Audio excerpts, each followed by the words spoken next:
Hi boys and guys, நான் தான் உங்கள் ரியாஸ் பேசுகிறேன். இன்றைக்கி எந்த விஷயத்தை பற்றி பேச போகிறோன்னு கேட்டிங்கன்னா, நம்ம நடிகரும் டிவிகே தலைவருமான விஜய் அவரை பற்றியும், நம்ம டிஎம்கே தலைவர் முதலமைச்சர் திரு மு.க. ஸ்டாலின் ஐயா அவர்களை பற்றியும் தான் இப்போ பேச போகிறோம். என்னங்க இவங்கள பற்றி பேசுகிறது என்னங்க இருக்குது, அவங்களே அவங்களுக்குள்ளே பேசிப்பாங்களேங்க அப்படின்னு நீங்கள் என்ன கேட்கலாம். ஆனால் இவங்க இவரை பேசுகிறதும் இவங்க இவரை பேசுகிறதும் அப்படின்னு ஒன்று இருக்குதுல்ல, அதை பற்றி நான் பேசணும்ல அப்படின்னு எனக்கு ஒரு இது இருந்துச்சுங்க. சரி, என்ன தான் பேசியிருக்காங்க பார்க்கலாம். நடிகர் விஜய் வந்து பல இடத்துல வந்து நம்மளுடைய டிஎம்கே தலைவர், அதாவது நம்மளுடைய முதலமைச்சர் ஐயா அவர்களை வந்து விமர்சிக்கிறாங்க. டிஎம்கே கட்சி வந்து இந்த மாதிரி பண்ணுது, அந்த மாதிரி பண்ணுது, அப்படி இப்படின்னு விமர்சித்துட்டு இருக்காரு.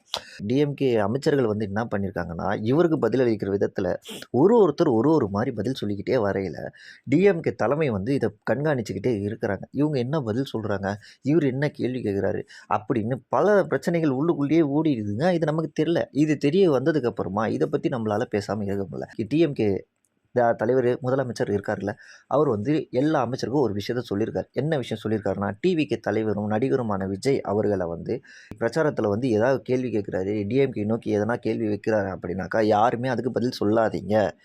ஏன்னா நீங்கள் ஒருத்தர் ஒரு மாதிரி பதில் சொல்கிறதுனால கட்சிக்குள்ளேயே குழப்பம் வருது. அதனால் யாரும் எந்த பதிலும் சொல்லாதீங்க அப்படின்னு ஒரு நோட்டீஸ் கொடுத்துருக்காங்க. யாருக்கு? டிஎம்கே எல்லா அமைச்சர்களுக்கும் வந்து ஒரு நோட்டீஸ் கொடுத்துருக்குது.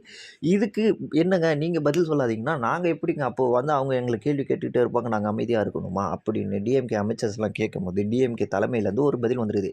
என்னன்னாக்கா, அவருக்கு பதில் சொல்ல வேண்டிய ஒரு கட்டாயம் ஒரு நிலைமை ஏற்பட்டால் அதை வந்து கட்சி தலைமையே வந்து பதில் சொல்லும். அது வரைக்கும் யாரும் எந்த ஒரு இதுவும் பண்ணாதீங்க.